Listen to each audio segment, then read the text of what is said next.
Bueno, me presento. Yo me llamo Ismael. Quería agradecer a la gente que ha organizado esto. Entonces, bueno, iba a hacer una conferencia de 2 horas, pero voy a intentar dejarla 1 hora y 20, 1 hora y media. Me pongo el cronómetro y voy a empezar ya sin dilaciones porque de Homero al DSM3 han pasado unas pocas de cosas, la verdad. A ver, voy a ir muy ceñido también al texto para no perderme.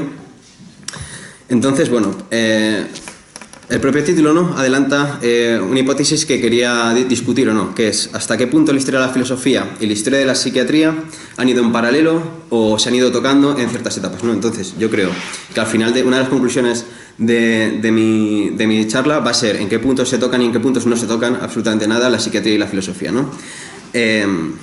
Y sobre todo, ¿por qué el límite del DSM-3? Porque yo pienso que ahí sí que hay una convergencia todavía mayor entre las dos disciplinas. Entonces, bueno, que no han convergido, ¿no? Y cuando se cree que han convergido, en realidad se han tratado de una especie de malentendido, ¿no? También eso lo veremos con otros momentos de separación entre psiquiatría o la ciencia sí y la filosofía, que es con los fisiólogos que intentan refutar a Kant, ¿no? También es importante precisar que cualquier uso de algún término, por ejemplo, psicología, en un autor de filosofía no significa que esté haciendo psicología, sino que está haciendo filosofía, ¿no? Por ejemplo, Nietzsche usa mucho el término que es un psicólogo, ¿no? Dice mucho. Y, por ejemplo, Hume también habla mucho de cosas que hoy en día se estudian desde la psicología, pero para él estarían enmarcadas dentro de la moral philosophy, ¿no? En contraposición de la naturfilosofía y demás. Es decir, que el término psicología en un autor de filosofía no necesariamente significa que haya un antecedente de algo así como psicología, ¿no? Lo mismo también sucede con el concepto de fisiología, ¿no? Que eso también daría bastante que hablar. Otra idea que lanzo ya desde el comienzo es la siguiente, que una historia de la filosofía no se puede hacer desde el futuro, desde el presente hasta el pasado, ¿no? Creando un concepto de filosofía en el presente y a partir de ahí diciendo qué es y qué no es esa cosa que tenemos hoy en día por filosofía, ¿no? Sino que la filosofía justamente se tiene que hacer muy pegado a los textos, ¿no? Y ir estudiando cómo van haciendo no solamente las disciplinas, sino los propios conceptos filosóficos en su cuna de nacimiento, por así decirlo, ¿no? Y ver cómo, por ejemplo, hay problemas tipo mente-cuerpo que son muy cruciales, que no se las podía formular de ninguna manera Aristóteles porque no las hubiera entendido, ¿no? Directamente, ¿no? Entonces sí, yo voy a ir yendo del pasado hacia el presente, ¿no? Entendiendo cómo van surgiendo estos textos, ¿no? Una especie como de positivismo del texto casi y de historicismo también bastante duro. Hay que prestar también oído a lo dicho históricamente. Por así decirlo, ¿no? La filosofía podría ser una disciplina griega que nace en griego y que tiene una especie de misión que se marca ya en Platón, y sin embargo la psiquiatría puede nacer en Alemania del siglo XIX o incluso en Francia del siglo XVIII, ¿no? Eso también, como las preguntas fundamentales de la psiquiatría, por ejemplo, que es una enfermedad, cómo se trata y cuál es su causa, son totalmente diferentes de muchas de las preguntas que hay en filosofía, ¿no? También una cosa es que la filosofía, por ejemplo, cuando vemos estos textos que tengo aquí, son textos que los que triunfan, por así decirlo, son por dos motivos. Porque tienen un uso instrumental de la fenomenología, luego lo veremos, que se llama la fenomenología, para aplicarlo a neurociencias, básicamente, por ejemplo el de Son Gallagher y Sahabi, van contra la psiquiatría de forma, por así decirlo, muy recta, ¿no? Como por ejemplo el de Alejandro Tomasini Bassols, que es un wittgensteiniano, y el de Edmund Husserl, que obviamente pues, ese era antipsicologista y también veremos por qué, o metiéndose directamente a hacer historia, o sea, no haciendo filosofía, sino dando el rodeo a hacer algo así como una historia.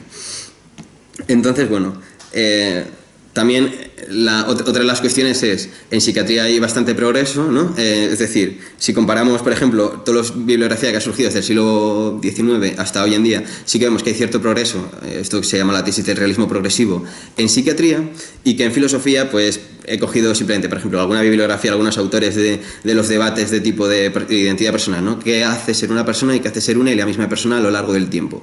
Se hacen estas preguntas, y muchos de los debates no son más que revisiones de conceptos que estaban ya pues, en Duns Scoto, en Santo Tomás de Aquino y en otros muchos autores, ¿no? Es decir, que la filosofía sí que se ha quedado o sea, puede complejizarse, puede ir refinándose más o menos, puede ir precisando muchos conceptos, pero en su núcleo duro, por así decirlo, es muy dudoso que haya llegado a un estado pues tan a pasos agigantados, ¿no? Como si lo ha hecho la psiquiatría, hacia algo así como el progreso, ¿no? Que también habría que verlo. Es una tesis que es metafísica y no se puede tampoco naturalizar porque hay que matizar mucho qué se entiende por progreso en una ciencia. Esto creo que lo tratará Ernesto luego.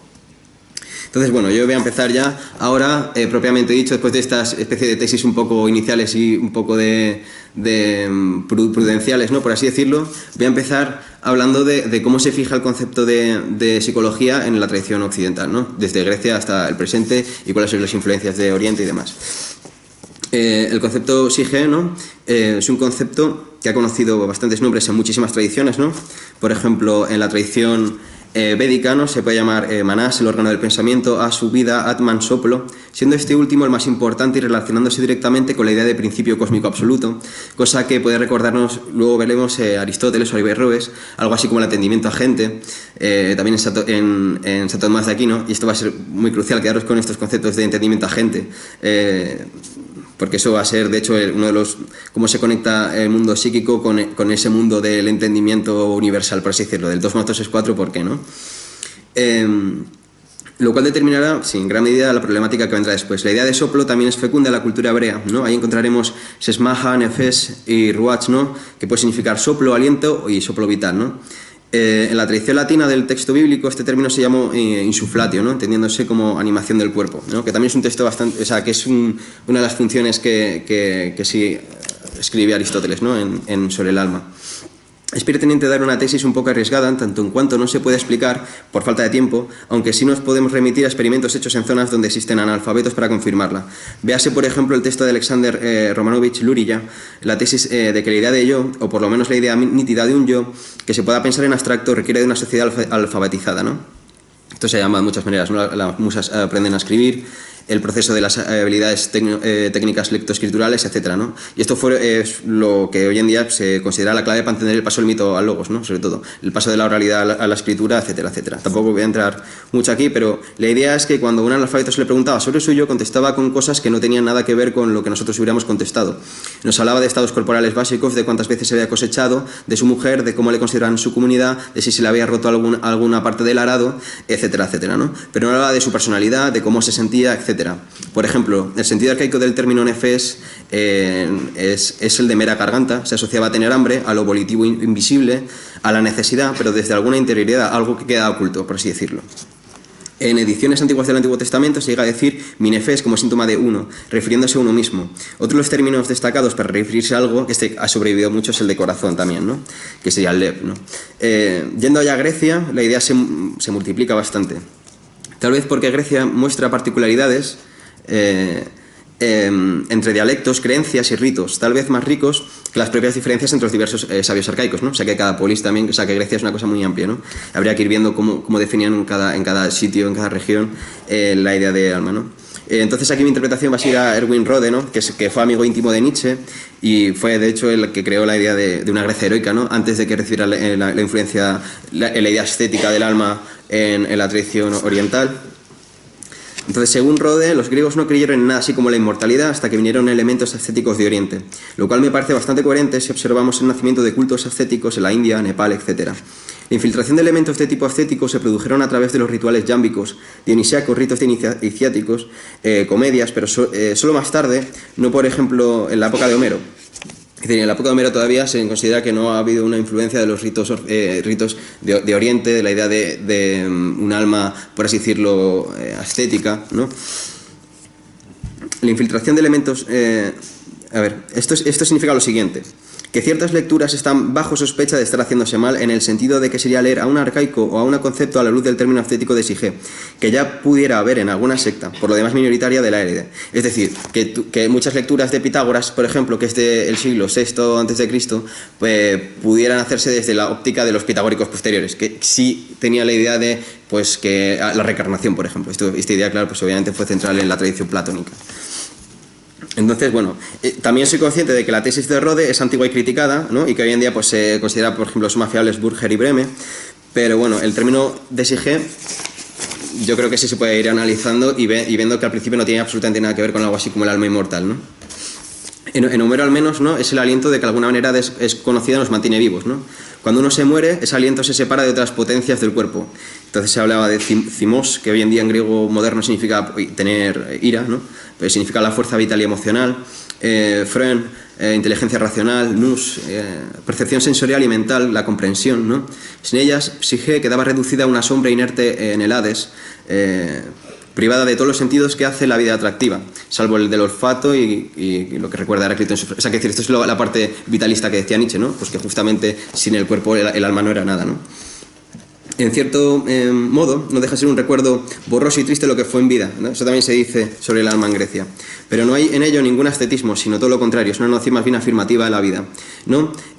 Como diría también Aquiles a Odiseo, prefiero ser un jornalero, cetés en la tierra, que el rey de los muertos, ¿no? Esto se hace en la canto 9 de Odisea, ¿no? Que sería también un texto que le hubiera gustado a Karl Marx. Varios términos son usados en la compilación del Rapsodo Medo, ¿no? Cimos, nous, menos y también sige, ¿no? Entonces, la sige sale como el concepto más relacionado con el morir, ¿no? Con la muerte. Entonces se dice de la sige que se convierte en una sombra y va al Hades. Claro, esto tampoco se debe leer como un fantasma, como hoy en día entenderíamos el fantasma, ¿no? Como una vuelta de tuerca, o es como una cosa que sale por las paredes, ¿no? Y nos da miedo, ¿no? Se dice en la Ilíada: envió al Hades muchas fornidas almas de héroes, mientras a ellos mismos los hizo pasto para los perros y festín en el que cada una de las aves de rapiña obtuvo su parte, ¿no? Entonces aquí, fijaos que las almas se contraponen a ellos mismos, es decir, ellos mismos, los guerreros, sus cadáveres, ¿no? Son los que son devorados y son a su vez ellos mismos. Es decir, esto es ¿en qué consiste algo así como las almas cuando...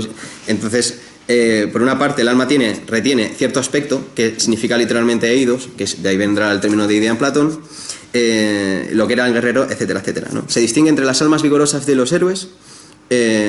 Esto puede ser una hipálague, ¿no? Los héroes fueron vigorosos, pero el poeta escribe el adjetivo a las almas para que te pongas triste y eso. O sea, que decir, obviamente no tenemos ni idea de lo que dijeron los griegos, ¿eh? Que decir, los griegos dijeron lo que pudieran decir y hay que ser muy prudente. Hay muchas cosas que pudieron ser recursos estilísticos, pero bueno, que decir, son conjeturas y yo doy aquí una visión posible de Grecia.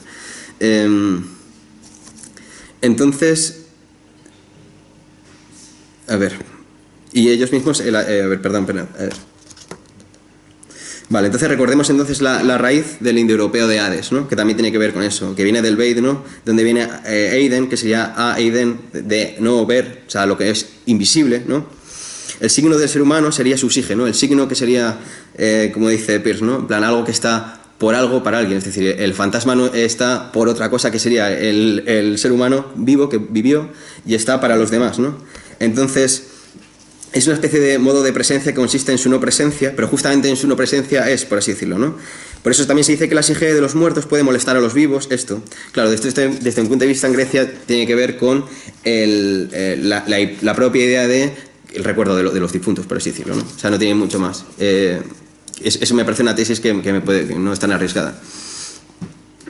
Porque los griegos al final, por ejemplo, decían que el eco venía de la ninfa Eco porque no sé qué, o sea, tienen mitologías para explicar eso, pero el término de eco o las preguntas fundamentales que les llevaron a preguntarse por el eco o que les llevaron a preguntarse por la sige, pues fueron las mismas, ¿no? Por el recuerdo.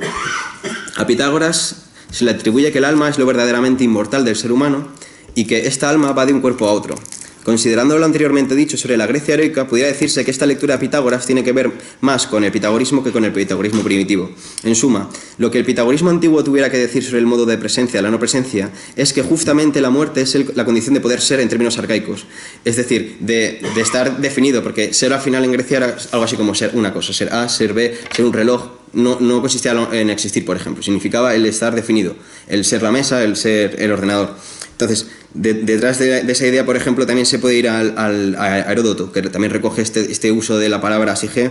Esto le sonará a los que hayan leído el mito de la felicidad de Gustavo Bueno, ¿no? La historia entre Creso y Solón, cuando le dice Creso, el hombre más adinerado del mundo, si es el hombre más feliz del mundo también. Y le dice Solón, yo no iría tan rápido porque a lo mejor mañana te puedes partir la pierna o tener una enfermedad y a lo mejor pues no te va tan bien. Entonces, que solamente se predicaba de ser de quien había muerto, por así decirlo, porque estaba ya definido, ¿no? Entonces ese era el asunto. De hecho, el episodio de Creso y Solón que cuenta Heródoto es célebre, pero no recordaba hasta qué punto el propio Solón dice que considerarse afortunado, ¿no? Eutiqués, o sea, si quieres ser afortunado a lo mejor es morirte ya, ¿no? O sea, que cuando estás en la cresta de la ola a lo mejor sería morirte, ¿no? Llevando hasta las últimas consecuencias esta idea de ser es igual estar definido, ¿no? Bueno, y también pues en Heráclito se puede interpretar de esta manera, ¿no? A los hombres aguarda muertos lo que no esperan ni se imaginan, ¿no? Que es la típica frase, ¿no? De anthropos menei apotanontas, ¿no? Que sería, bueno, es que aquí va a entrar en asuntos de... Bueno, sí me da tiempo, ¿no? Tampoco voy tan mal. sea, en plan, que muertos aquí no es un pretérito, no es un perfecto, sino que es un auristo, que es una especie de pretérito perfecto simple en castellano. Entonces, el fragmento no presupone que haya nadie muerto, o sea, es decir, no es que haya alguien que haya muerto y haya ido al más allá, es decir, no existe un más allá en Grecia, sino que lo que viene a decir es que la muerte es algo que siempre está, por así decirlo, no presente, o sea, que siempre está acechando, está como a la búsqueda. Aunque bueno, esto te lo puede tirar... He discutido con un filólogo para esto y hemos tenido alguna discusión sobre Xenófanes y demás, diciendo... Luego, si hay alguna duda sobre esto, si hay alguien que quiera volver a Grecia, le puedo exponer la discusión que tuvimos en torno a esta idea. Entonces, ahora intentar explicar cómo este concepto de sige, que está en Grecia arcaica significando algo así como el recuerdo, por así decirlo, pues cómo empieza a desarrollarse el concepto sustancialista o el concepto de alma como mediadora de algo, o el alma como espejo, o el alma como... O sea, cómo empiezan a desarrollarse las diferentes ideas de alma, ¿no? Que son las que van a tener una importancia crucial hasta el siglo XX o así, ¿no? Entonces, bueno. Vale. La filosofía antigua no se desarrollaba como una sucesión de monismos, del tipo esto es fuego, esto otro es agua, todo se reduce a... Esto ya hubiera adelantado en parte el problema apariencia-realidad, por ejemplo, que es un problema que no existía en la antigua Grecia, y como digo, eso haría de Demócrito y Zenón de Elea completamente irrelevantes cuando se expone una historia de la filosofía, cuando en realidad son estos dos, Zenón de Elea y Demócrito, los que plantean las preguntas que se irán respondiendo hoy una y otra vez de muchas maneras, ¿no? No hay problemas apariencia-realidad, ni mente-cuerpo en los filósofos arcaicos, especialmente los milesios, Heráclito y Parménides. Es algo de lo que realmente no podemos entrar, pero... Parménides no dice que las apariencias sean falsas o meras opiniones y que la realidad es un uno inmóvil o algo así, ¿no? Al igual que Heráclito no le contesta diciendo que todo es movimiento y fluidez y por lo tanto que todo es fuego o algo así. Lo que en el fondo dicen ambos es que hay un mundo de la doxa, el mundo que sería de las cosas, me parece decirlo que podemos tocar, mutables, este mundo de las cosas que aparecen y dejan su hueco en el mundo, es decir, pues una cosa aparece, luego aparece otra, como las generaciones, por ejemplo, los hijos se mueren porque nacen otros hijos y es como el ciclo, ¿no? Por así decirlo, una idea muy... que es, los griegos al final, pues obviamente no se hubieran preguntado por si hubiera una historia natural, ¿no? Por ejemplo, porque ellos tenían una idea de circularidad de la historia total, ¿no? Entonces, pues bien, por ejemplo, Parménides diría que hay un reino de las entidades, de las cosas, que son y que dejan de ser. Entonces, claro, ahí no ser en Parménides, pero solamente la doxa, que sería el mundo de las cosas, pero que lo que no puede dejar de ser nunca es que de hecho todo es, ¿no? Es decir, que a pesar de que algunas cosas dejen de ser y otras cosas aparezcan, que hay una especie de continuo del ser, por así decirlo, ¿no? Que esto de hecho es el continuo del tiempo en Aristóteles y demás. Que siempre hay alguien que toma la palabra nuevamente en el mundo, ¿no? Es como si imagináramos una especie de cuadro donde la pintura se transformara con el paso de los años, ¿no? O sea, que como si fuera un cuadro vivo, pero que lo que permanece justamente es el marco, ¿no? Ese marco sería el mundo del ser, por así decirlo, el fuego siempre vivo de Heráclito y demás. Entonces, por eso el ser es fuego, o por eso el ser, el fuego, el logos o la aletheia son la condición de posibilidad de que aparezca algo, etcétera, etcétera. Entonces, pues eso sería una concepción antigua de lo que sería Grecia, ¿no? Y así pues, de hecho, no hay problema apariencia-realidad, que va a ser el problema de hecho fundamental del problema mente-cuerpo, sino que el problema de mente y realidad, o sea, del problema, por ejemplo, de la caverna, que va a aparecer después, no es hay un mundo de las apariencias detrás del mundo de la realidad, sino que lo que hay es, pues por ejemplo, ahora cito a Heráclito un poco, simplemente para que se vea un poco que todavía en esta Grecia no encontramos estos problemas que van a surgir después. Dice, siendo este logos siempre los hombres no comprenden antes de oír y habiendo oído al principio, pues produciéndose todo según este logos, ellos asemejan a inexpertos cuando experimentan palabras y obras tales cuales yo os pongo definiendo cada cosa según fisis y poniendo de manifiesto cómo es. A los demás hombres les pasa desapercibido cuanto hacen despiertos, igual que olvidan cuanto hacen durmiendo. Por lo cual es preciso según lo común, y siendo el logos común, la multitud vive como si tuvieran su propio entendimiento. Es decir, no es estáis engañados, hay un matrix detrás, sino que es un mero, tenéis que espabilar porque tenéis que ver que todo es una lucha, que No, sería una especie como de, esto se llama también el principio epos, ¿no? De la filosofía, de una especie como de levantar de lo que... O sea, llamar la atención, por así decirlo, en plan, que en todo hay dioses, como decían también los griegos, ¿no? Diciendo que todo es importante, ¿no? Eso también lo decía Parménides, en plan, vamos a hablar de la mesa, eso es súper importante para el problema mente-cuerpo, ¿no? En plan, la idea de mesa, eso es verdad. Entonces, pues, lo que le dice Parménides en el diálogo Parménides de Platón es que es muy joven, ¿no? Sócrates, cuando tenía 20 años, porque él no se está dando cuenta de la importancia de la mesa o de la basura, ¿no? De la idea de basura. Él quería ir a la idea de la verdad y de la belleza, no se da cuenta de donde había dioses era en todo, ¿no? Eso es un poco también, por eso que en todo haya dioses significa que todo es importante, no significa que haya también dioses volando, etc. Venga, el giro retórico de Heráclito no tiene nada que ver. Este lo acabo de explicar. Es que me voy adelantando a mí mismo del propio texto. Nada, pero página ya 7, de estas quedan ya solo 3. Y encima yo me habría preparado pues algunas fotos para ver un poco, por ejemplo, esto es lo de Juego de Tronos, esto es Heráclito, porque en Juego de Tronos estos aros representan las cosas, ¿no? Van girando y el fuego está a la mitad, entonces ese es el principio de ir cambiando, por así decirlo. Entonces ahora voy a la separación entre nomos y fisis, ¿no? Que aquí sí que se hace una separación bastante fuerte. También tenemos ahora a Demócrito, que siempre se representa riendo, esto también tiene su importancia como materialista, y Zenón de Elea, ¿no? La idea de la paradoja de la tortuga y la paradoja de la caverna. Entonces, voy a ir para Antifonte. De Antifonte, del cual queda un abstracto bastante considerable, al igual que la tradición sofística, de la cual queda bastante, o sea, que ya empezamos a tener más texto, empieza a ser un poco más fiable la cosa. El concepto de aletheia es solamente ahora para la fisis, ¿no? Para el mundo de la naturaleza, y el mundo de la doxa empieza a ser un mundo ligado a la polis, que es un mundo de lo, por así decirlo, histórico, cultural, un mundo de lo que tiene historia, por así decirlo. Entonces aquí ahora nace una primera contraposición, que es la contraposición entre el mundo de la naturaleza, que esa no la cambia ni Dios, por así decirlo, y el mundo de la opinión ligada a las convencionalidades históricas, las convencionalidades de lo que se puede... bueno, eso ¿entendéis, no? Lo histórico y lo natural, por así decirlo. Lo biológico, lo histórico, etc.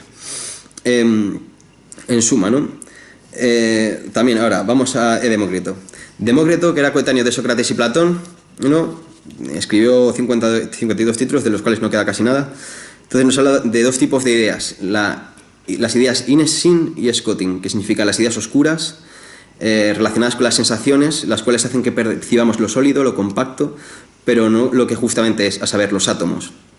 Los cambios que quedaron sepultados por la historia son significativos en lo que respecta a las demás filosofías de la antigüedad, ¿no? Es decir, Demócrito tiene muchísimo más que ver con Hobbes en este sentido que con los demás filósofos griegos y de la antigüedad, por así decirlo. ¿Por qué? Porque lo que plantea Demócrito de Atera son principalmente 4 puntos. El primer punto es lo continuo, ¿no? Lo que no perecía nunca, ese marco del que las cosas arrancaban, por así decirlo, ya no es el ser. Ahora el marco de lo eterno no es que todas las cosas sean, sino que el marco de lo eterno simplemente son los átomos, por así decirlo. Ya son cosas, lo que nunca muere son las cosas. Y ahora hay vacío aparte, o sea, las cosas se mueven entre un vacío. Por lo tanto, el no ser ahora ya no se entiende en términos de desaparecer o de olvidar, sino que significa simplemente un vacío para que los átomos se muevan, por así decirlo, ¿no? Lo segundo, vale, ya está dicho. Lo tercero, el orden de lo que es por necesidad, ¿no? Ananke en griego, y el movimiento de los átomos se da porque sí, por azomazos, ¿no? O sea, el concepto de lucha que había en Heráclito, ahora ya es un concepto automático de naturaleza automática. Mientras que la polis, ahí empieza el terreno de la convencionalidad, pero aparte ahora surge, si os dais cuenta, ¿no? Plan, lo importante es que las sensaciones tienen lugar por la presencia de algo en la pupila. Eso es lo que dice Demócrito. Todo lo visible manda efluvios al ojo, por ejemplo, lo aprieta de determinada manera y crea el eidolon, la imagen que es homoiomorfa, ¿no? al objeto. Y entonces, pues así, pues lo que hace es componer el oído más de los ojos, lo que se escucha, etcétera, de alguna manera que tiene sentido, ¿no? En una especie como de espejo. Entonces ahí la psique ya actuaría como una especie de espejo de la naturaleza, ¿no? Pero entonces ahí está la cosa, ¿no? Lo sensible no es la verdad, es una modificación de nuestro sentir que depende a su vez de nuestra constitución también, que serían los átomos, pues estamos siendo átomos, ¿no? Entonces en verdad no hay ni átomos verdes, ni azules, ni calientes, ni fríos, solo tienen figura y tamaño. El peso se explicará por lo que los átomos estén más o menos juntos, los sabores o el tacto por la figura de los átomos, etc. Pero así ha quedado ya quedada una especie de ontología que llaman el imaginativista, en el sentido de que sí que esto ya... Es decir, aquí puedes hacer la historia del Demócrito hasta el termostato de Dennett, ¿no? Que es la idea de que cuando escribimos un libro son las neuronas que se están escribiendo a sí mismas, etcétera, etcétera, ¿no? Y también es muy curioso que, que justamente lo que se conserva, que es una cosa que también que es una especie de continuo de la historia de la filosofía que tiene que ver con este materialismo, es la idea de mantener el buen ánimo, ¿no? Que sería una especie como de, pues si no hay ninguna especie de idealidad, nada ideal, todo es materia, lo único que hay que hacer es, pues, es el ideal del médico también, o sea, una especie como de neutralismo, no tienes que ir a Dios, no tienes que ir al perro como los cínicos, sino que tienes que mantener el buen ánimo. Por eso también se le atribuye a un libro de chistes a Demócrito, se perdió. Entonces ya tenemos nomos physis, una nueva dicotomía, sensaciones, el mundo realidad, pues eso es una nueva dicotomía que ha nacido. Y ahora vamos a ver la de Zenón de Elea, ¿no? Que esa también es la apariencia de realidad en términos ya ontológicos, de que hay una especie como de... que la realidad es totalmente ilusoria y que en realidad está todo mal, por así decirlo. Pues es que no voy a explicar de Zenón, ya lo conocéis más o menos todos, ¿no? La paradoja de... Bueno, quiero decir, simplemente lo que dice es que si tú partes de la idea del movimiento, el movimiento no puede existir por una serie de paradojas erísticas que hace, ¿no? Él. Por lo tanto, y de hecho, a Parménides se interpretaba según Zenón de Elea, según mi opinión. Bueno, entonces, claro... Toda esta idea de la apariencia, realidad y demás va a ser justamente el punto de partida. O sea, estas tres cosas que he dicho va a ser el punto de partida de la tematización que va a haber en Platón y Aristóteles, ¿no?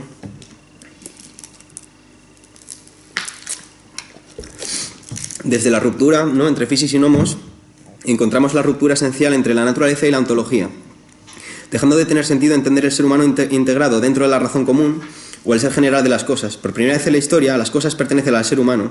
Este es un espejo de las cosas que tiene que comprenderse a sí mismo precisamente no desde la naturaleza.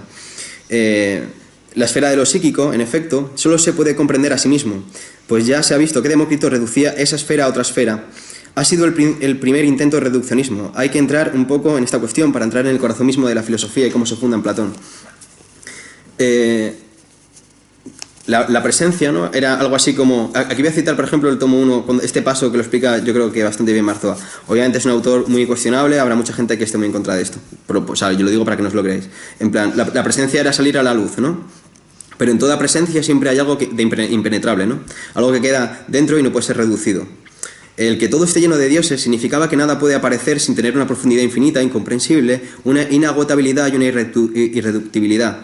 La pesadez de la mesa, el color del cielo, la mancha de un banco de un parque, todo ello no se deja agotar o explicar, no se deja reducir a nada. Ciertamente la ciencia moderna intentará explicar el color como frecuencia o longitud de onda, la pesadez como determinada magnitud física definida por operaciones matemáticas, etc. Pero esto ya no es la pesadez como tal, ni el color como tal, la dureza como tal.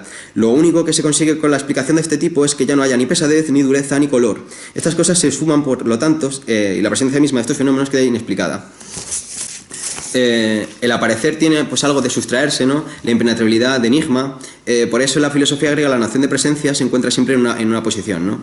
Pues por ejemplo, ayer estábamos hablando de que cuando eres joven sales más de fiesta, ¿no? Dice, vivir es querer morir y morir es querer vivir. Por ejemplo, estar muriendo es querer vivir. Bueno, es en plan, este tipo de oposiciones que hay mucho en la antigua Grecia, ¿no? Que algo no puede ser si su contrario, quiere decir que también que yo no puedo entender muchas veces las cosas. Ahí se me presentan muchas, como la náusea de Sartre, ¿no? Este tipo de cosas lo pegaron muy fuerte en el siglo XX.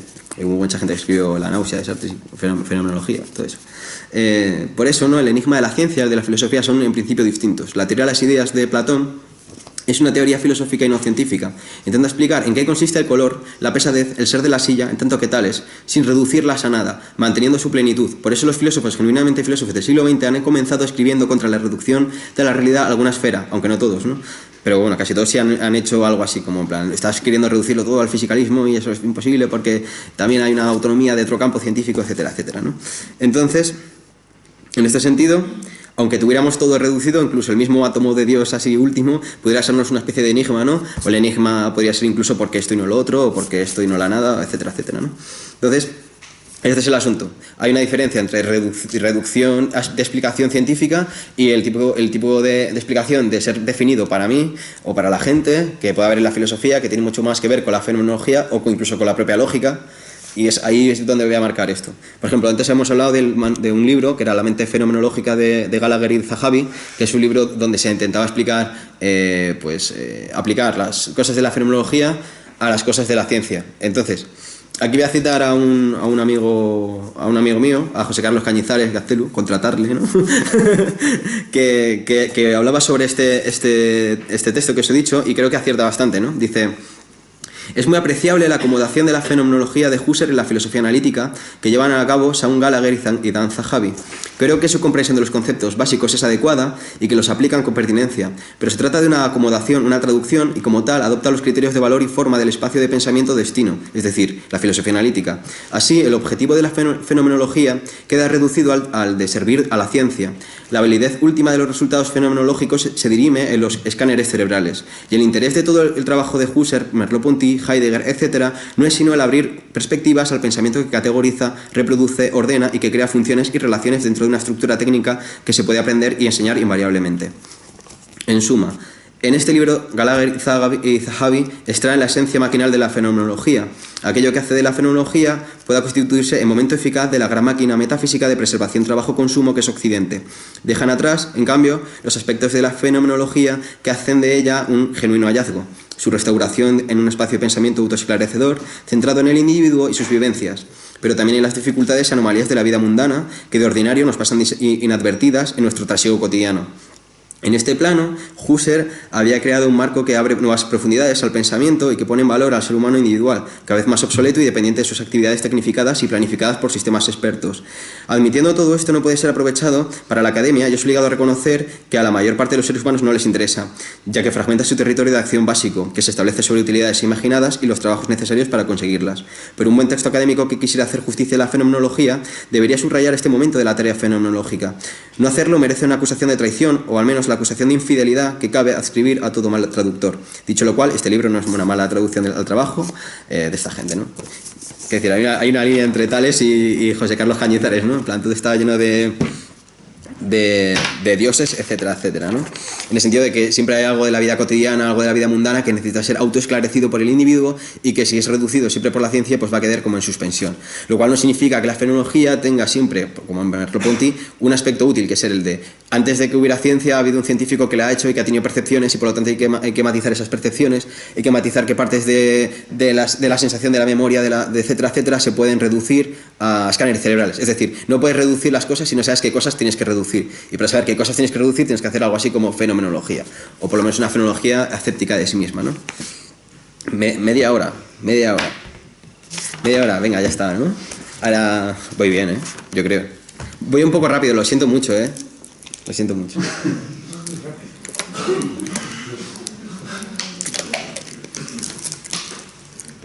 Ahora voy a intentar ir más lento. Es que yo pensaba tirarme 2 horas aquí, pero al final es imposible. Perdona, pero un poquitín más ya. lento para que te entendamos. Ya. Bueno, ahora voy a hacer un salto ahora a Edmund Husserl, ¿no? Que es el padre de la fenomenología. Es que cada vez que digo fenomenología me trago. Y lo ha dicho ya millones de veces.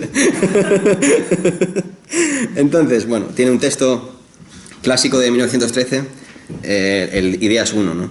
Dice: no hay teoría concebible capaz de hacernos errar en punto al principio de todos los principios, que toda intuición es que se da algo... perdonad. A ver. Aquí nos dice Husserl, ¿qué hay? Una intuición, ¿no? Y que toda intuición es una cosa que es tremendamente contingente, es decir, que este vaso, por ejemplo, es una intuición y por lo tanto es una cosa bastante contingente, podría estar en cualquier sitio, podría estar aquí, podría estar roto, etcétera, etcétera, ¿no? Entonces aquí contrapone Husserl la realidad corpórea a la intuición, ¿no? Y dice que la realidad corpórea de la cosa es contingente, es decir, este vaso podría estar aquí o podría estar allí, ¿no? Pero la intuición del vaso en tanto que vaso, ¿no? Es algo que tiene que ser necesario, ¿no? Y además llama esto que se nos presenta el vaso originariamente, es decir, que es una especie como de cosa que está anteriormente a la cosa incluso, ¿no? ¿De qué se trata pues esta intuición, ¿no? Pensemos que realidad corpórea aquí significa lo mismo que hechos, por así decirlo, o meros hechos.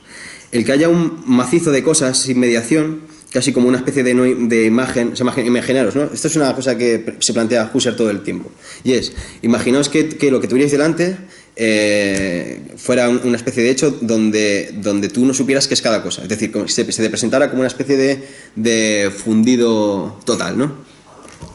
No sé si se entiende esto que quiero... Ahora tengo que hacer la historia de Platón a Husserl en términos de la fenomenología, entonces ahora sí necesito que... Voy a plantear ciertas cosas, entonces la idea es...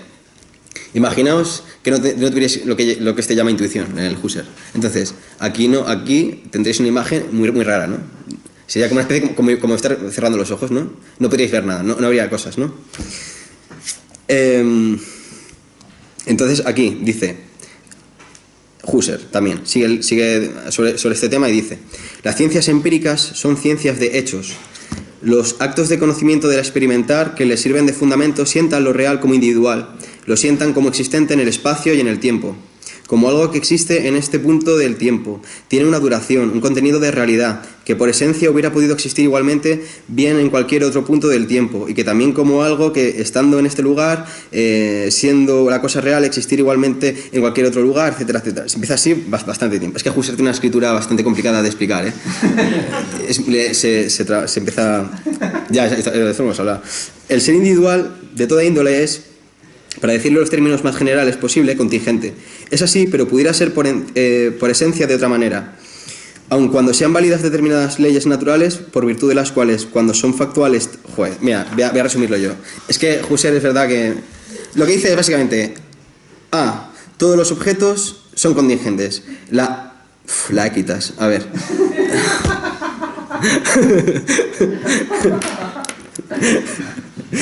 La quitas es la cosa misma, el vaso, este vaso, la quitas es lo que hace que este vaso sea este vaso. Entonces, aquitas es diferente que la quitas, que sería que este vaso podría haber otro vaso igual. ¿Se entiende esto? Estoy intentando luchar contra la tradición. A ver. Entonces, la quitas es contingente, este vaso es contingente, pero solo porque la quitas hubiera podido ser de otra manera. Que todo sea una cosa significa que el ser individual es de una determinada manera, por así decirlo, por una esencia. Es decir, que este vaso es contingente, la cosa misma es contingente, pero lo que no es contingente es la idea de esta cosa, por así decirlo. ¿Eso se entiende? Vale. Bueno, entre los textos se observa, ¿no? Pues esta primera cosa que se dice de la separación entre el mundo de las cosas y el mundo de las intuiciones, ¿no? Y la idea de intuición en Husserl es la idea de idea en Platón, por así decirlo, ¿no? Cuando dijimos que todo hecho podría, bajo el punto de vista de su esencia peculiar, ser de otra manera, dimos ya expresión a la tesis de que al sentido de todo lo contingente es inherente tener precisamente una esencia que hay que aprender en su pureza y que se halla sujeta a verdades esenciales de diverso grado de universalidad. Aquí es donde Husserl va a afirmar que detrás de toda vivencia hay una estructura doble, un lado noético y un lado noemático. Esta distinción noema-noesis, objeto experienciado y objeto residual, auténtico, sujeto de la lógica pura, es la clave de la filosofía en cierta manera, ¿no? La distinción... el concepto de eidos, ¿no? De morfé, de entendimiento agente, de forma experiencial, de todo esto solamente se basa y solamente tiene sentido si se establece esa distinción entre el mundo concreto y lo que el mundo, o sea, y que el mundo concreto solamente puede ser aprendido como ser, como definido, si hay un mundo anterior, que puede ser definido de muchas maneras, que eso es el concepto de Dios, el concepto de entendimiento agente, el concepto de idea platónica, ¿no? Por así decirlo. Entonces, a ver, voy a pasar directamente a Platón, ¿vale? Pero lo tengo aquí, vale.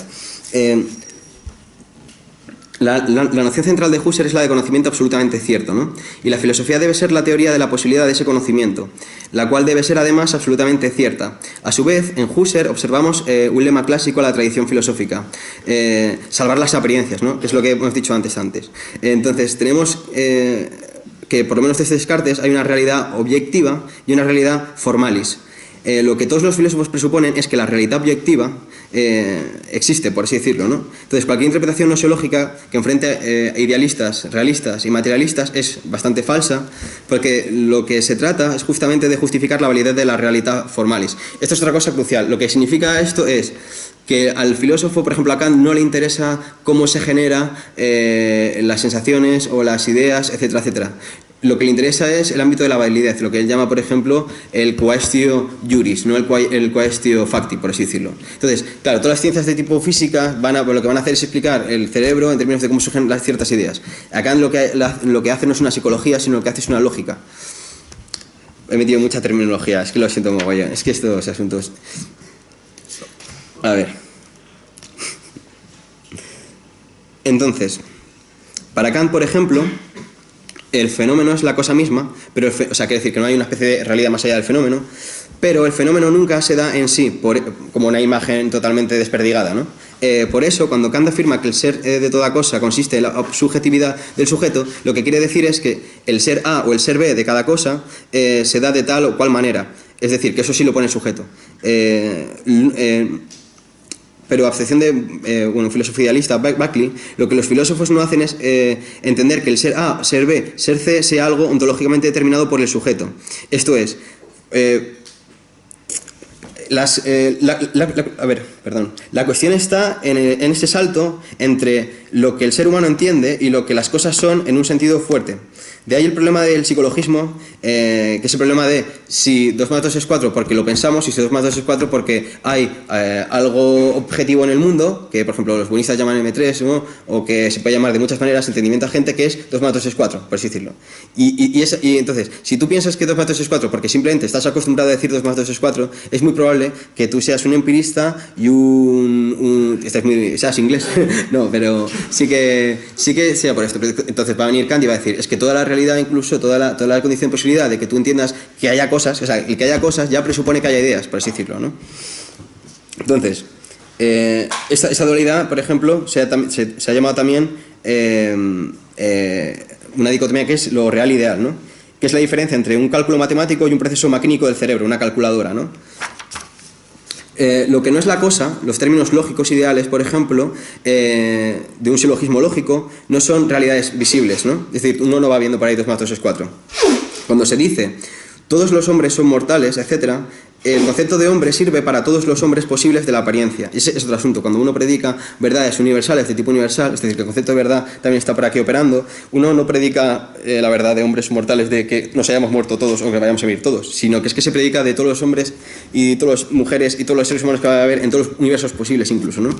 Entonces, ¿quién hizo posible esta lógica? El tipo de A es B, el tipo de esto es... O sea, esta cosa concreta, esto de aquí, sea y refiera a una cosa que sea una idealidad. O sea, que hay un silogismo sea... La lógica es un silogismo entre individuales que existen y una especie de realidad ideal.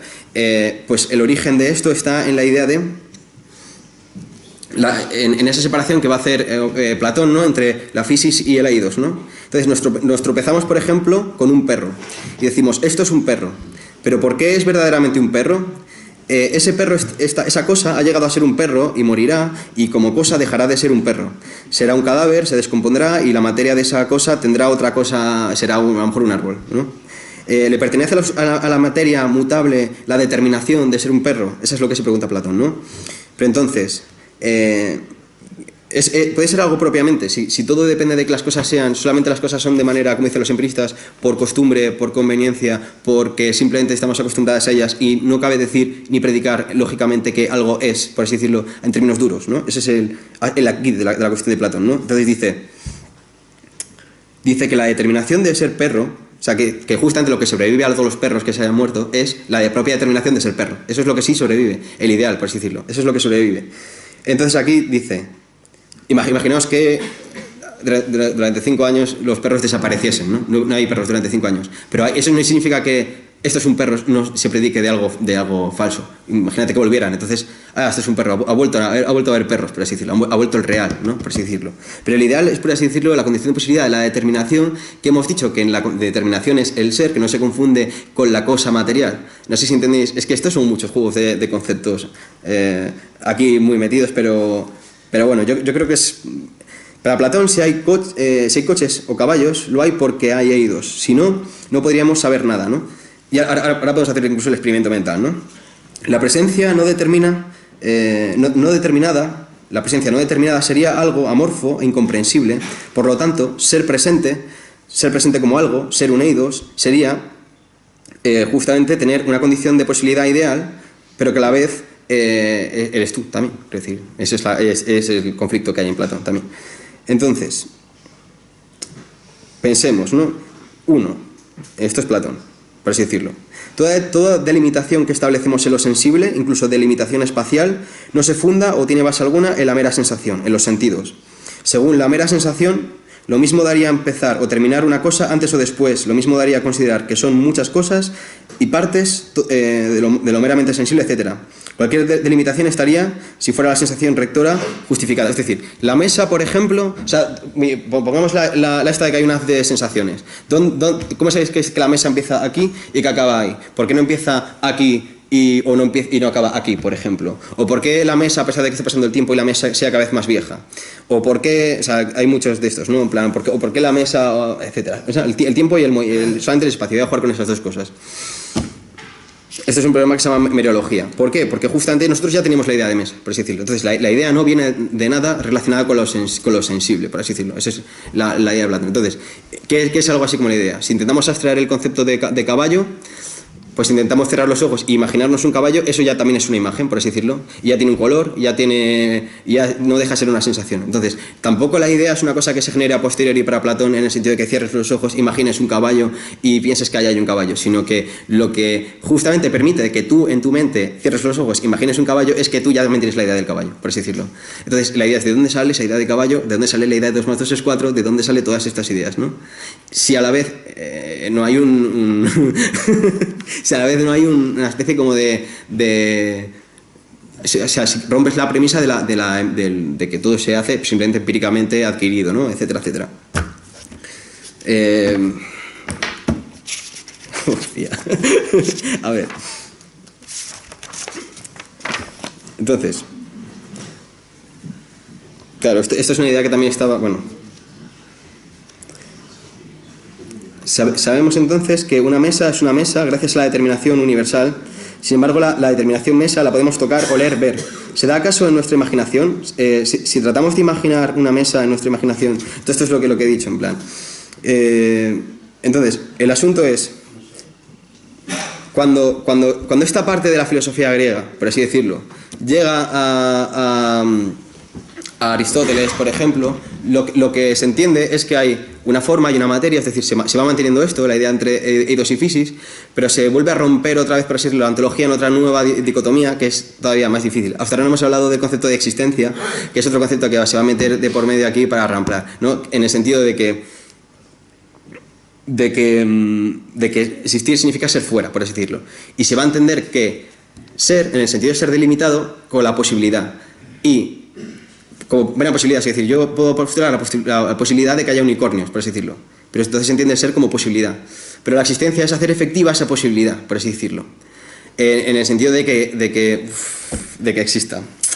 Creo que era directamente las teorías de psicología, porque iba a explicar el sentido del teosicologismo. En plan. Entonces aquí voy a hablar de la filosofía del Renacimiento, de cómo se funda la ciencia moderna.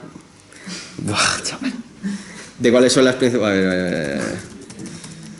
Vale, supongamos que hemos hecho la historia de la filosofía hasta Kant. En el fondo no nos perdemos nada, porque yo creo que he planteado...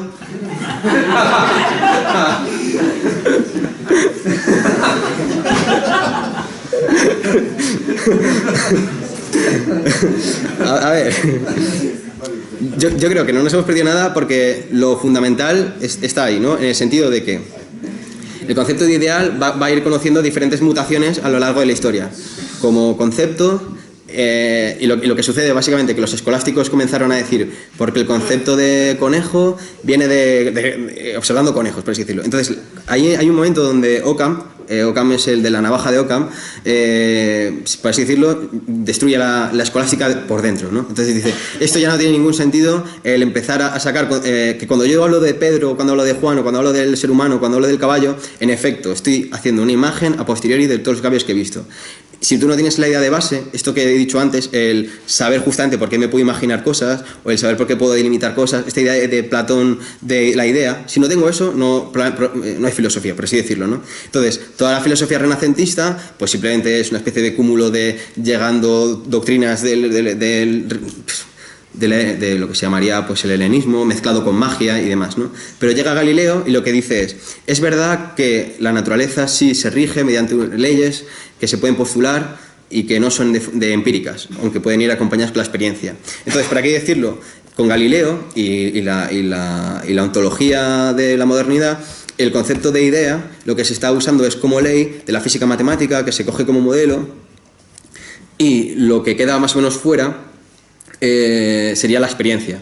Entonces, ¿qué pasa con eso? Que ¿qué sería propiamente lo que la ontología físico-matemática moderna es? Pues la pura materia que se pueda cuantificar de forma métrica mediante conceptos de tipo físico y matemático. ¿Qué se queda fuera? Todos los fenómenos de tipo psíquico, por así decirlo. ¿Por qué? Porque no puedes medirlos, no puedes jugar con ellos de esa misma manera. Entonces, ¿qué intentará hacer Kant? Cuando esto sucede con Galileo, lo que surgen de repente es una edad de oro de la metafísica inglesa, que justamente son todos empiristas porque creen que justamente lo que se consigue, que recuperan bastante a Demócrito, está Hobbes, está Locke, cualidades primarias y secundarias, que es la misma separación entre átomos y la percepción de los átomos como cosas de una manera u otra, de colores, etcétera, etcétera. Y lo crucial aquí es entender que el que ha hecho la forma, la idea de la física matemática y de la naturaleza es Galileo. El que va a hacer lo mismo en la experiencia va a ser Kant, en ese sentido. Entonces, aquí ya llegamos al asunto. Aquí está ya, para así decirlo, todo vendido. Va a haber dos bandos, ¿no? Y son los dos bandos de la filosofía. El bando, por ejemplo, de Stuart Mill, de Hume, de Lakatos, de Comte, positivismo, empirismo, pragmatismo, etcétera, etcétera, son los que piensan que si yo veo muchos caballos, abstraigo un concepto de caballo, que las matemáticas incluso son empíricas, o sea, que se comprueban de forma empírica. Y contra esto se van a enfrentar, pues, Husserl, que es el que he leído al principio, Platón, Kant, etcétera, etcétera. Esta es otra tradición, ¿no? Por así decirlo. Y justo aquí surge el Pinel, ¿no? Entonces, Pinel lo que... va a ser el primero que haga algo así como psiquiatría en un sentido muy claro, y es que intenta sacar, como por ejemplo hacía Kant en este texto, que lo tenía por aquí. Kant saca en 1764 un ensayo sobre la enfermedad de la cabeza que, si uno se lee, pues por ejemplo, toda la locura está ciertamente injertada en dos pasiones, el orgullo y la avaricia. O el insensato no es sabio, el loco no es listo, no se debe desesperar del todo, de ver algo, quiero decir, es todo como una especie de teología y moral. Entonces, quiero decir yo tengo la teoría de que la psiquiatría no nace con la moral, sino que nace a pesar de la moral, porque obviamente toda la gente que escribía en estas épocas, por ejemplo, arriba es la de Descartes, ¿no? La que dice que contrapone, o sea, que pone en el mismo grado locura, sueño, etcétera, etcétera, por el asunto de la duda cartesiana, etcétera, ¿no? Entonces,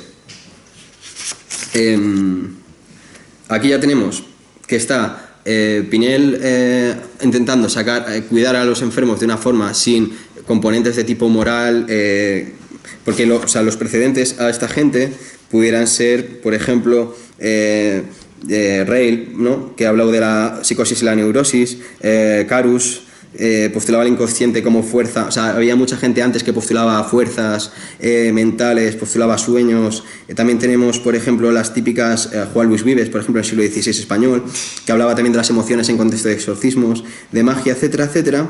Pero lo que tenemos ya aquí es una especie como de limpieza y depuración conceptual de la enfermedad. Así surge la melancolía, manía, mutismo, demencia, una especie de primera clasificación que está alejada, por así decirlo, de cualquier concepto de teológico y moral, ¿no?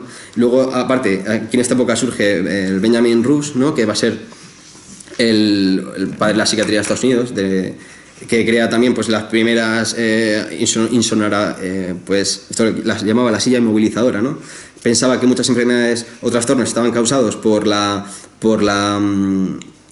sobreexcitación, por así decirlo, y que la cura era simplemente pues tal. Entonces, de aquí empiezan a surgir una serie de científico, así, pero es como el científico loco que va contra los psicoanalistas, que a su vez van en contra o a favor de las compañías de seguros de determinada manera, ¿no? Mientras a la vez tenemos la asociación, la gran APA, que es la de psicólogos que están enfrentados contra la psiquiátrica porque quitan clientes, y a la vez está metido el ejército de los Estados Unidos de por medio porque le interesa que haya. Entonces todo esto es un berenjenal, mientras están los filósofos a su vez con sus problemas de ontología dura, ¿no? Totalmente ya por otro lado, por así decirlo, ¿no? Ese es un poco el panorama, por así decirlo, que se vive a comienzos de este siglo. Aquí tenemos a Ferdinand Helmholtz, ¿no? Una especie de genio loco que su padre era amigo de Fichte, un heredero de Kant, y lo que a él se le ocurrió fue que las estructuras mecánicas y mentales de Kant eran reducibles a la fisiología, nervios y demás, ¿no? Fue por eso mismo que tenemos la idea de que la fisiología alemana, que son estos tipos de aquí, que pretendían reducir todas las categorías que hemos dicho, todo lo que sería la forma de la experiencia que permite que veamos esta mesa, el caballo, que tengamos tiempo, espacio, etcétera, 2 más 2 es 4, que eso tiene que surgir en algo así como en los nervios, en lo material, y no algo así como en lo psicodinámico, en lo mental, o algo así como en el entendimiento agente que es recibido del más allá, etcétera, ¿no? Entonces, aquí en 1879 se funda el primer laboratorio de psicología experimental, que está influido, pues, obviamente por los métodos de indagación experimental de Stuart Mill, y surge Wundt, que también tiene su importancia y es bastante relevante por el hecho de que, bueno, sí, esto me voy a saltar, porque va a poner a Kraepelin, a Pavlov como principales personas que salen de ellos, ¿no? Que son lo que se le llamaría este tipo de ciencia que acepta metodológicamente, que no metafísicamente, las tesis de tipo materialista, ¿no? Entonces, Kraepelin va a ser importante después y es un nombre que vamos a tener que recordar bastante, ¿no? Porque de hecho yo creo que es uno de los el hilo perdido de la psiquiatría que consigue al final salvarla cuando peor estaba, por así decirlo, ¿no? Sí. Ahora habría que hablar un poco del estado de la psiquiatría más o menos en la época de Freud, ¿no? Que es cuando, por así decirlo, la psiquiatría se convierte en una disciplina bastante mítica, ¿no? Tenemos que en el siglo XIX hay dos bloques enfrentados, ¿no? El bloque, por así decirlo, de materialistas que dicen frases del tipo o sea, que lo que aceptan son que todas las enfermedades tienen que estar causadas en el cerebro, en los nervios y en partes del cuerpo mentales, ¿no? Por ejemplo, sale a lo Alzheimer, ¿no? El Alzheimer, por ejemplo, sí se pudo constatar que había un problema ahí en el cerebro porque había granulaciones, etcétera, etcétera, pero muchas enfermedades no supieron dar cuenta de ellas, ¿no? Por así decirlo. Entonces, esto hizo, o sea, todo lo contrario de lo que pasa hoy, ¿no? Lo que fueron llamados los materialistas de finales del siglo XIX fueron metafísicos del cerebro, por así decirlo, porque no descubrían nada. Entonces, ellos tenían una especie de metodología, pero no tenían todavía los instrumentos y las herramientas y la tecnología como para producir avances. Entonces, pues eso estaba preparando básicamente la tierra de cultivo fértil para que surgiese toda la idea de sueños inconsciente, toda la idea de fuerzas que están más allá, cosas no empíricas, pero que al final es kantiano, porque en el sentido de que uno postula cosas que no puede observar en la experiencia, pero que se presuponen por ahí, ¿no? Como si fuera la condición de posibilidad de toda experiencia. Entonces, la condición de posibilidad de toda enfermedad sería algo así como la neurosis, ¿no? Y la neurosis es una cosa muy abstracta, al principio. Entonces, desdibuja completamente la idea entre enfermedad y salud. Ese es el asunto de Freud. Pero también encontramos la idea bueno, sí, una serie de influencias que van a hacer que Freud sea Freud. En plan, Charcot con la idea de hipnosis, Brauer con la idea de terapia hablada, y lo que pretende hacer Freud es que la investigación y la terapia sean exactamente lo mismo, es decir, los fenómenos psíquicos solo se pueden aprender a sí mismos y esto se controla mejor en el consciente que en el inconsciente, ¿no? Entonces, esto se enfrenta mucho a los otros, que los otros eran los materialistas. Los materialistas, por ejemplo, intentaban calcular la sensación mediante cálculos aritméticos y demás, pero era un poco una trampa, porque partían de unas convenciones, de unos pesos, y no llegaban a analizar, por así decirlo, lo intramental, por así decirlo. Entonces, aquí hay muchísimos problemas, obviamente, de sectas entre 1905 y 1915. Se conoce a Adler, se conoce a Jung, o sea, toda esta gente, la camarilla de la sociedad los miércoles, que se va a reproducir, van a Nueva York, expanden ahí el psicoanálisis un poquito, pero empiezan a echar a absolutamente a todo el mundo, y era el problema de Freud, que no tenía una teoría consolidada. Entonces, lo único que surgieron fueron como si fuera una secta, herejes por todas partes. Y entonces, entonces, mientras tanto, se recibe mucho apoyo a nivel del psicoanálisis por parte de los filósofos, antropólogos, filósofos, al ir también en contra de los fisiólogos. Es decir, que no se podía reducir todo a mera maquinaria cerebral. Es decir, rechaza la ontología de Hobbes, de los ingleses, diciendo no todo puede ser una máquina, sino que también tiene que haber otras cosas, ¿no? Entonces se crean muchísimos modelos del tipo... A ver, vale, lo tengo por aquí. La cuestión es, los materialistas se quedan, este es Goebbels, ¿no? Es el hermano del otro, que será el director de psiquiatría de Alemania. Todos los que siguen manejando a Kraepelin son los alemanes, se crea una especie de instituto mucho más materialista, todos los judíos se van a Estados Unidos. ¿Sí? Entonces, por ejemplo, podemos ver la cantidad, o sea, cómo van creciendo los números de psicoanalistas en Estados Unidos. A ver.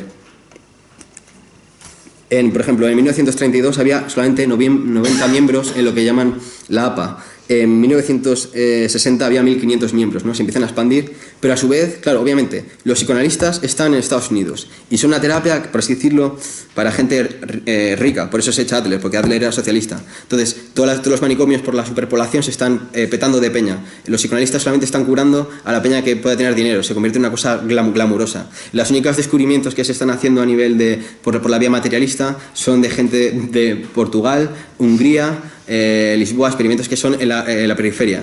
Y Estados Unidos, por lo tanto, comienza a tener bastantes problemas, pero no solo eso, sino que el psicoanálisis empieza a entrar en una especie como de fervor y empiezan a crear un instituto de la salud mental que intenta erradicar todos los males de la tierra, potenciando la lucha contra Vietnam, potenciando la lucha contra la pobreza, y se comienza a convertir en una especie como de... Sale también un Lyotard, un Marcuse, etcétera, etcétera, ¿no? Ahí dicen, el problema está en la sociedad que está enferma, no sé qué. Y además hay órdenes expresas de que no se metan nada de financiación a investigación cerebral. Es decir, en los años 40, 50, 60, después de la Segunda Guerra Mundial, con todo Estados Unidos lleno de psicoanalistas judíos exiliados o europeos, por así decirlo, los únicos descubrimientos, premios Nobel, son de Europa, por así decirlo, pero Estados Unidos, que va a ser la cabecilla del movimiento psicoanalítico, va a tener un mogollón de problemas, ¿no? Y aparte, el movimiento psicoanalítico se glamuriza bastante. ¿Qué pasa? Que la Segunda Guerra Mundial no solamente produce que los judíos psicoanalíticos se tengan que ir a infestar las universidades americanas, sino que también hace que los Estados Unidos tengan que reclutar a una serie a soldados para que mandarlos a la guerra, ¿no? Entonces, ahí lo que sucede es que como hay un lío diagnostical bastante fino, ¿no? Cada estado diagnostica como quiere. Y esto pues lleva pasando desde el primer censo, ¿no? Por ejemplo, había tontos, idiotas y negros, por ejemplo, era una categoría. Entonces tú pues había estados con un 80% de personas que eran pues idiotas, ¿no? En el sentido ese de marcarlo en el censo. Y de viene por el estándar, ¿no? Pues lo que sucede aquí muy claramente es que cada estado está reclutando al 20% fuera por enfermedad mental, a otro el 50% fuera por enfermedad mental. No hay unos criterios establecidos y definidos. Entonces, bueno, tienen que contratar a este pavo de aquí, a Menninger, ¿no? Que sale al final en el Times, para que de alguna manera pues cree lo que se va a llamar el Medical 203, ¿no? Por así decirlo, que eso ya tiene 22 enfermedades clasificadas, y que sí, por lo menos, ya tiene una especie de idea de lo que puede ser una enfermedad y no una enfermedad, no se desdibuja completamente. Claro, mientras tanto tenemos a Canguilhem, que es el fundador de la historiografía de la psiquiatría, ¿no? En plan, y de hecho es el que tiene, que es la psicología, que es la medicina, es el profesor de Foucault y demás. O sea, este va a marcar una época y está en ese mismo momento en la resistencia francesa luchando contra Alemania, ¿no? Entonces, aquí ya tenemos un Medical 203 en 1943, un DSM-1 en 1950, el DSM-2, entonces, pues creo que van pasando de 22 trastornos en el estándar de 1917. En el Medical ya hay más o menos unos 60. En el DSM-1 hay 106. En el 2 hay 182. Empieza a haber más taxonomías. Esto es lo importante en Kraepelin, ¿no? También. Y es que a muchas enfermedades estaban como si fueran la misma, por así decirlo. Porque no había una temporalización de los síntomas. Entonces, por ejemplo, lo que llamaríamos esquizofrenia, lo que llamaríamos trastorno bipolar, era lo mismo. Porque no se fijaba en cuándo aparecían los síntomas, ¿no? Entonces, Pero bueno, estos textos de todas maneras no los leía nadie en los 60. O sea, lo que se usaba era el Comprehensive Textbook of Psychiatry, que era básicamente psicoanalítico. Entonces, en los años 50-60, lo que tendríamos es, por ejemplo, aquí una cita de Nabokov jugosa, ¿no? Que los crédulos y los mediocres sigan creyendo que todos los males mentales puedan curarse mediante una aplicación diaria de viejos mitos griegos a sus partes privadas.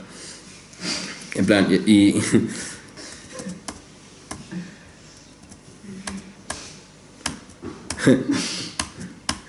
y luego pasa esto a la cultura popular, ¿no? Entonces, aquí, por así decirlo, van a pasar lo importante para llegar a unas conclusiones, por lo menos, de la charla, que va a ser: en ese estado de psiquiatría, más o menos, son los propios psicoanalistas los que comienzan el movimiento antipsiquiátrico.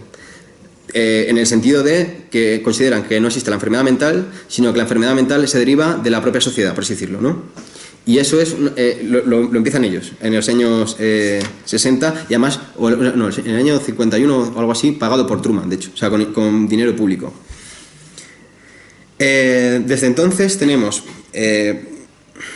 yo creo, sí va a pasar directamente a la taxonomía. Yo creo que va a haber varias críticas en ese contexto, o sea, va a ser en ese contexto antes del DSM-3. Iba a explicar las críticas y luego cómo se pudo solventar las críticas sin meterme tampoco en el rollo de la compañía segurísima. ¿Qué sería? Hay críticas que son de tipo negacionista y afirmacionista, ¿no? O sea, eso es una primera separación. Las críticas negacionistas son la de Sachs, ¿no? En plan, el mito de la enfermedad mental, ¿no? Ese sería una primera clasificación. La segunda crítica sería no negacionista, pero tampoco afirmacionista del todo, y serían críticas capitalistas, o que tienen que ver con los conceptos de la economía política y de dos tipos, por así decirlo, que se parece, bueno, uno que sería de tipo externalista, que sería el discurso antifarmacéutico, ¿no? De tipo, bueno, esto no he pillado, bueno, el discurso antifarmacéutico sería el de tipo, la psiquiatría está bien, pero en el contexto del capitalismo las compañías van a tender a etcétera, etcétera, ¿no? Luego, el de tipo Foucaultiano, que es de tipo no me meto tanto con el mercado sino con el Estado, es decir, que es un discurso mucho más liberal, sería el problema está en que hay una especie como de simbiosis entre Estado y psiquiatría, y por lo tanto que hay que dejar libres, ¿no? Dejar hacer las EFAG, ¿no? Por así decirlo, y que hay un control ahí, pero por parte del Estado, no del capitalismo. Luego habría una crítica que no tiene que ver con los conceptos de la economía política, sino con los conceptos de tipo institucional y social. De tipo social sería, yo creo que Lange, que es el de razón, demencia y locura, la formación de la psiquiatría, que sería simplemente de que los problemas de la psiquiatría son pues que la gente hay mucha pobreza, etcétera, etcétera.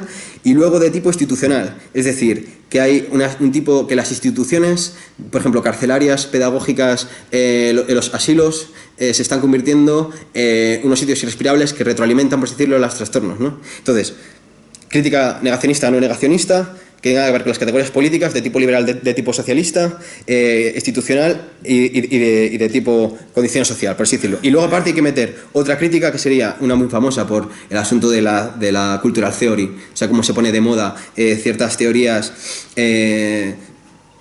bueno, esto yo casi todos los textos que puedes comprar hoy en día de psiquiatría van a meterle varios capítulos de esto, que es porque el lenguaje cotidiano del habla cotidiana se está psiquiatrizando, por así decirlo, y las películas cada vez son dramas psicológicos y toda la psiquiatría está invadiendo el mundo de la vida cotidiana, ¿no? Eso es otro tipo de crítica que viene más tarde. Y por último, el debate, en verdad estos debates son nada comparado con el debate tocho desde un punto de vista, que sería el debate de la jurisprudencia del derecho, es decir, qué enfermedad mental puede servir como atenuante en un proceso judicial o cómo no, y cómo se considera o no la enfermedad. Entonces, claro, este es el asunto. Como no se desdibujaba el concepto de enfermedad por el concepto de neurosis, pues David Rosehan mandó en un texto que se llama Cómo estar sano en sitios enfermos, ¿no?, a gente que estaba completamente sana y les dejaban ahí a lo mejor 6 meses o 8 meses y no sabían saber que estaban sanos, ¿no? Obviamente. Porque cualquier cosa que dijesen ellos apelando que estaban sanos podía ser interpretado desde el punto de vista psicoanalítico como una especie de resistencia o desviación del tema, ¿no? O sea, que no quieren sacar de verdad sus verdaderos conflictos interiores, etcétera, etcétera, ¿no? Entonces, lo crucial aquí es que, bueno, encima, esto es curioso, pero le dijeron que, bueno, que es que si una persona hubiera ido con un infarto de corazón a un hospital, pues hubiera sido una temeridad, obviamente, sacarle del médico, o sea, decirle pues obviamente pues le dejas ahí. Si se está quejando de un ataque al corazón, le dejas ahí, pero no 8 meses. Pero lo mejor de todo es que les retó a los psiquiatras, les dijo, pues voy a mandar otras 8 personas a este centro en concreto y a ver si sabéis cuáles son. Y los del centro psiquiátrico dijeron, pues yo creo que tenemos 9 sospechosos. Y el Roseja les dijo, pues lo siento mucho, pero no metió a nadie. O sea que se la coló 2 veces a los mismos notas, ¿no? Aquí tampoco se puede entrar, pero aquí se inventan las pastillas.